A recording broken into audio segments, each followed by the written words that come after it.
Hello, my nasties. Welcome back to the channel. Today we will be having a little conversation about inadequacy, specifically feelings of inadequacy that creep up for creatives. Most of the time, most of us who are in a creative field, doing something creative, hobbies, whatever degree to which you are invested in your pursuits, feelings of inadequacy tend to creep up more often than not. Now, before we get into it, allow me to describe just what is going on screen in this video. So as this is a Sketchy Saturday video, I am working on a sketch in my, you guessed it, a sketch in my sketchbook. The sketch idea was developed as a collaborative effort between myself and my Patreon patrons. If you watch my recent vlogs, I think the most recent one prior to this video, you will have watched me, or rather listened to me chat about this process and watched me select the words and develop the sketch. So thank you to everyone who participated over on the Patreon.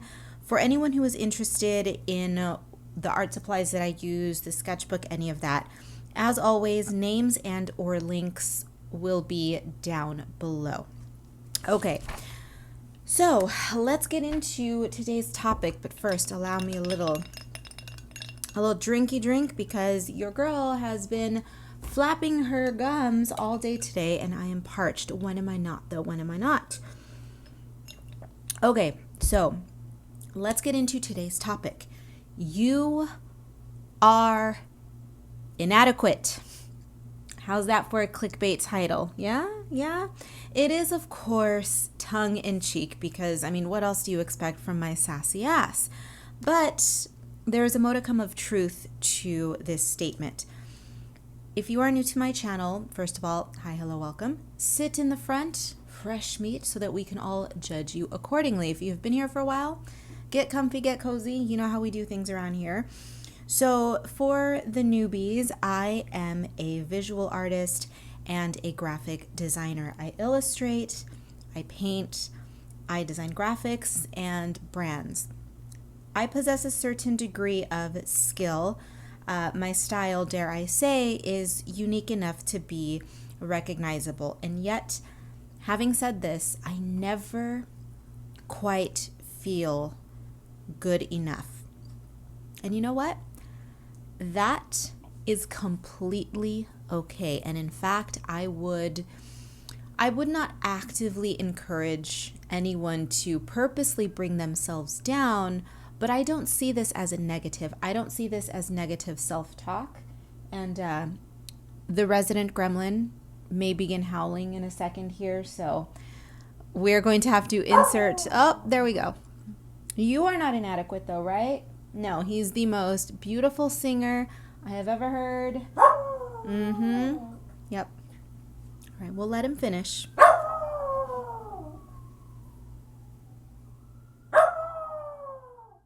Okay, so as I was saying before, I was rudely interrupted by the beast. He's down here staring at me like, what? I just made your video exponentially better.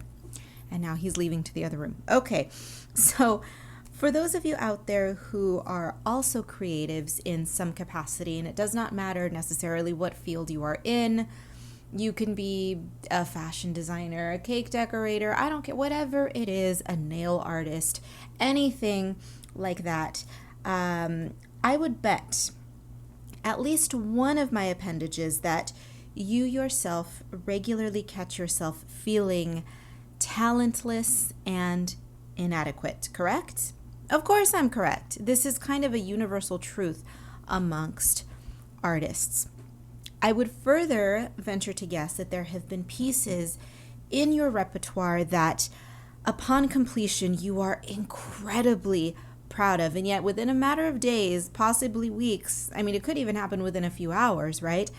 You take another look at said piece with fresh eyes and you are just beside yourself, mortified at the abomination that you brought into this world.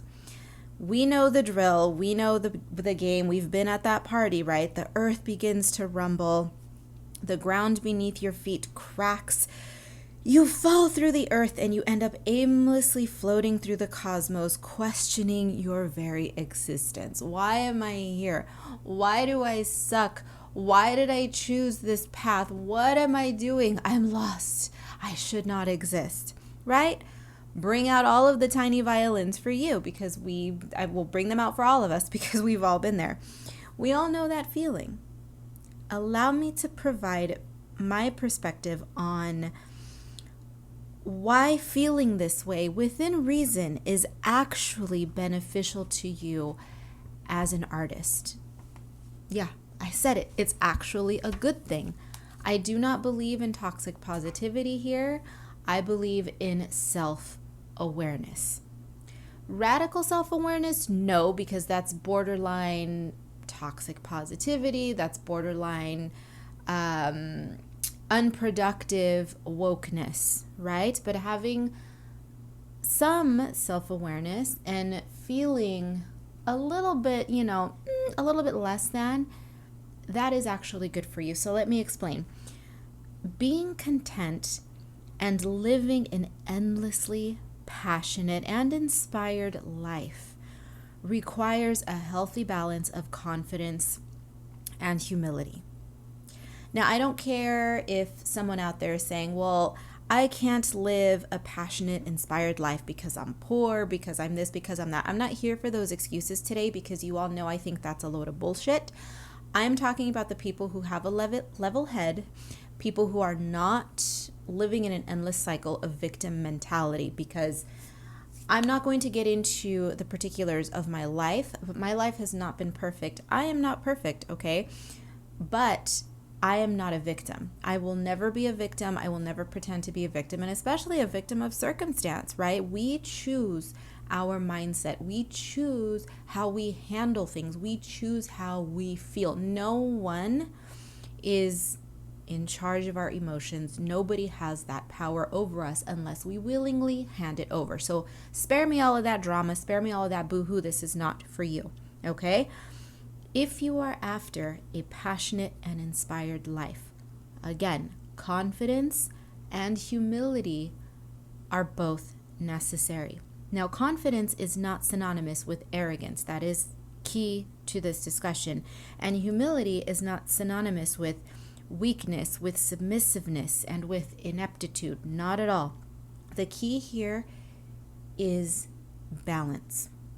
Using myself as an example, I've said already that I am a painter, illustrator, designer, blah, blah, blah, blah. All of the things. Can I paint pretty things? Yes. Can I scribble lovely things in my sketchbooks? Absolutely. Can I design good-looking brands, marketing materials, websites? Yeah, I believe so. I believe that I can. Take a look at all of my work. I think everything bears my signature. Everything is cohesive, beautiful, branded. You get it, right? Now, do I believe that I am the best of the best? Upper echelon fabulousness? No. I am constantly striving to learn and to improve my methods and techniques. This is an absolute truth. It never ends for me. I am constantly working, constantly learning, constantly striving for better. And that is the difference between arrogance and confidence. I know in what areas I excel, and I am self-aware enough to recognize where there is room to change, to improve, and to evolve. See the difference between confidence and arrogance. I am confident enough to create. I am confident enough to put these creations online. I am confident enough to sell my work. Now, my confidence is not so great where I think that I deserve more, right? And we're working on this. I tend to undervalue myself in some areas, and that's, again, we're working on it, but at least the point is that I am confident enough in my skills and abilities to say, hey, this is what I make. I hope you like it. I'm proud of it, and I hope you like it enough to put it in your home, to bring it into your life in some capacity. I regularly look upon my old work with Varying degrees of ire and appreciation. Ire may be a bit of a harsh term, but for the sake of being dramatic, ire and appreciation. Some pieces I like, some I dislike, some I just downright detest. However, I can appreciate my entire body of work because I can clearly see improvement and evolution. And in some cases, I can even see a relatively clear demarcation of where I took a creative or stylistic pivot. And as a matter of fact, I'm finding myself in that position right now in my life as an artist where I'm starting to feel the tinges of an evolution. This does not happen often. It's every few years or so where you feel yourself reaching a level, well, at least for me, I'm speaking for myself here, where I feel that I've reached the highest level that I can possibly be at, and now it's time for me to evolve into something different, to aim for a different level. Yeah? I hope that makes sense. Anyway, we won't get into all of that today. But I am not an artist who attempts to eradicate all traces of my previous work. I do not enjoy all of my work, but so many cuts in this video. The beast is on one today. He is in extra guard dog mode, so, guard gremlin, I should say, because that's how he's behaving today. Yeah, you.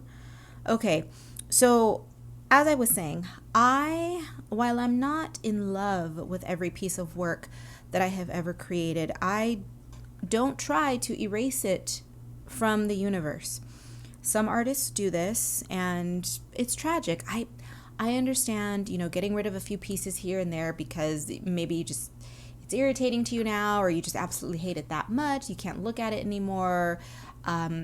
Some artists use their art as therapy, so it might remind you of something that you would rather not think about. You projected some feelings into that artwork, and as part of the healing process, you need to project those feelings onto a piece and then throw them into the fire, rip them to shreds, throw them in the ocean. And it's catharsis. I totally get it. But as a whole, I don't get rid of every single piece that I've created that I don't like. Doing so, in my opinion, is a sign of submissiveness, and it's a sign of ineptitude. It's not a sign of humility. I'm humble enough to let go of my old work. No. What it actually says to me is that you are living in a constant state of anxiety because you never feel good enough. You create something and then you fall down the rabbit hole of scrolling online and seeing other people who are more talented than you, and then you look at your body of work and go, oh my God, this is trash. How did I make this? Oh, woe is me. It's an endless cycle of destruction, and I hate it. So I don't advise it. I don't do it.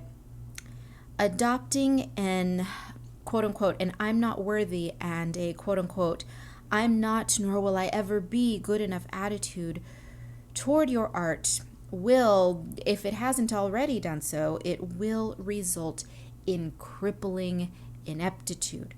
It will send you down an endless cycle of self-loathing and depression until you land in a pit, and you're going to fall hard, baby. You're going to fall flat on your ass. Possibly you're probably going to fall on your ass, then bounce a couple of times, and then spin around and fall flat on your face. And you are going to land in a pit of stagnation, and you will never get anything done ever. And again, you are going to find yourself saying everyone is better. Well, baby, let me open your eyes, okay? As someone who's a working artist, as someone who supports herself on her artwork, and as someone who doesn't feel as though she's necessarily amazing at anything, I'm earning a living doing this. Now, is it an extravagant life? No, but I'm doing the thing, and I am well aware of the fact, and I accept the fact that there will always be someone bigger, better, more successful. Always. And I'm okay with that. I'm good with that. You don't see me hiding in a cave crying about it. No, that's not my style, and it shouldn't be yours either. The reality is, ending up in this gloom and doom cycle is entirely self-inflicted. It is a completely self-inflicted state of mind that will manifest itself physically. You will start to complain about burnout, which if you've watched my video about burnout, you know how I feel about it. I don't think it exists. Burnout is a result of outlying issues that are manifesting within yourself, which then you transmute into a lack of ability, into a lack of motivation. And it's just a load of crap. But again, this video is not about that. We all have within us the power of choice. We all possess free will. No one on this earth can force us to feel inadequate and talentless except for us. Misery loves company, but you are also the company that you keep. So you choose the company. If you want to be miserable, go find other miserable people. If you want to get out of that misery, find people who will lift you up. But you have to get off your own ass too. This brings us to the end of the video. I suppose we can stop here. Basically, well, we'll summarize in a second, but I'm hoping that you can glean something useful from my blah, blah, blah, blah, blah. To summarize and to wrap things up in a nice, neat little bow, be confident, not arrogant. Recognize areas of improvement and work on them. Be humble, not inept. Being an artist is never easy. I never said that it is, and I will never claim that it is unless you are lucky or a Nepo baby, okay? But it is fulfilling, you all, and it is truly a blessing. Everyone is born creative. I don't think I'm special because I can draw and someone else cannot. Because the fact is, we are all born little misshapen, malleable nuggets. We're little sponges. We are all born creative, but not all of us are strong enough to silence the din of societal pressures and that rat race which tells us suppress that child, suppress that creative being inside of you, suppress it. Some of us are just made of tougher stuff and we can put up with it. And I suppose in that respect, those of us who do put up with it and who choose this lifestyle, we are special in that respect, but we are not special because of our talent. Because again, we all have the ability to develop that talent. It's whether or not we turn off that spigot when we are growing up. Creatives are lucky enough to cultivate a creative outlet for ourselves, while others, unfortunately, lose themselves to the toil of what society wants them to do, what their families want them to do, you know, the quote-unquote right way, the quote-unquote straight and narrow path. And these people, not all of them, but some of them will inevitably, unfortunately, find themselves going through life, watching it pass them by because all they do is dream of the day that they can have the time and the financial means to explore their hobbies. And it's sad. It's a sad existence. So, such a gift to be creative and to explore our skills should never be squandered. This is why I feel absolutely no sympathy for creatives who like to cry online about this, that, and the other. I hate it. And I take it as not a personal attack, but I see it as a squandering of a gift that the universe has handed to them, and then they're choosing to just throw it away. And it just, gets me heated. Creative skills and having a creative mind should be celebrated, even if and especially when it feels difficult to do so. So, all right, for the second time, this video is now wrapping up officially this time, I promise. Off I go.